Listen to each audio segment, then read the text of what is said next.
ကျွန်တော်တင်မောသားဘွားဆိုတာဂျူတီချိန်နဲ့သွားတယ်ဒေးမန်းရှိတယ်ပြီး watchman ရှိတယ်ပေါ့နော်ဆိုတော့ကျွန်တော်ကအားလက်ချိန်တွေမှာကျွန်တော်ဘာလုပ်စီချင်တာလဲဆိုတော့ကျွန်တော်ဝါသနာပါရကိုဒီဇိုင်းမမှန်တစ်နေ့ကိုနိုင်ဝက်ဖြစ်ဖြစ်တစ်နိုင်ဖြစ်အချိန်ပေးပြီးတော့လုပ်တင်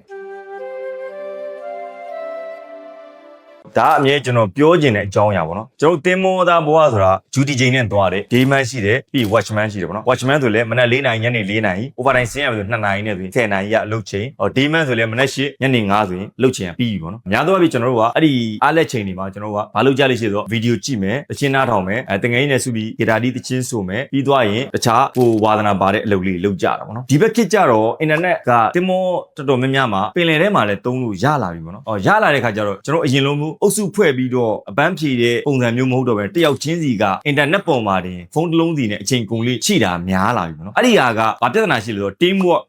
ကိုအားနည်းသွားစေတဲ့ပြဿနာမျိုးတွေရှိကောင်းရှိလာနိုင်တယ်နောက်ပိုင်းမှာပေါ့နော်အရင်တော့ကျွန်တော်တို့အုပ်စုဖွဲ့ပြီးဂီတာတီးတယ်အုပ်စုဖွဲ့ပြီးတော့ဗီဒီယိုလေးကြည့်တယ်တချင်းဆိုကြတယ်ဆိုရင်တယောက်နဲ့တယောက်ပို့ပြီးတော့ညီညွတ်စီးလုံးတယောက်ချောင်းတယောက်ပို့တီးရတော့နော်ဆိုတော့ကျွန်တော်ကအားလက်ချိန်တွေမှာကျွန်တော်ဘာလုပ်စေချင်တာလဲဆိုတော့ကျွန်တော်လုပ်ခဲ့တဲ့ဥစ္စာတွေပဲကျွန်တော်ပြန်ပြောပြချင်တာပေါ့နော်ကျွန်တော်ဝါသနာပါရာကိုဒီဇိုင်းမမှန်တစ်နေ့ကိုနိုင်ဝက်ဖြစ်ဖြစ်တစ်နိုင်ဖြစ်အချိန်ပေးပြီးတော့လုပ်တင်ပြီးရင်စာအုပ်စာပေဖတ်တင်ဒီဘက်ကအင်တာနက်ခေတ်ဖြစ်တဲ့ audio book တွေလည်းအများကြီးရှိလာပြီနောက်ဆုံးမဖတ်ချင်တော့မှ audio book လေးနားထောင်ပြီးတော့ကျွန်တော်အိတ်ဆက်လို့ရတယ်အပန်းဖြေလို့ရတယ်အနားယူလို့ရတယ်ပေါ့နော်အဲ့ဒီကလည်းအတွေ့အကြုံဘူးတုတတွေရစာအုပ်စာပေဖတ်လို့လည်းရ PDF file တွေနဲ့စာအုပ်စာပေဖတ်လို့လည်းရတယ်အခုဆိုရင်ဟို application တော်တော်များများမှာလည်းစာအုပ်တွေကိုရောင်းချပေးနေပြီဈေးနှုန်းသက်သာနဲ့ရောင်းချပေးနေပြီဖြစ်တယ်အဲကြောင့်မလို့ကျွန်တော်စာအုပ်တွေလည်းလွယ်တဲ့ကူဖတ်လို့ရမယ်ပြီးသွားရင် landing လုပ်လို့လည်းရအင်တာနက် line ရရင်ကျွန်တော်တို့က YouTube ပေါ်ကကိုဝါသနာပါတဲ့ကိုအစ်စ်သွားခြင်းနဲ့ဒါမှမဟုတ်လေကိုပြောင်းမဲ့ career တစ်ခုကိုကျွန်တော်ကြိုပြီးတော့လေ့လာထားလို့ရနေပြီပေါ့နော်ကျွန်တော်အဲ့ဒါတွေတစ်နေ့ကိုနိုင်ဝက်တစ်နိုင်လောက်အချိန်ပေးပြီးလုပ်ဖို့ကျွန်တော်တို့ဒီနေရာကနေပြီးတော့တင်မောသားညီကိုအပေါင်းကိုတိုက်တွန်းနေမှာ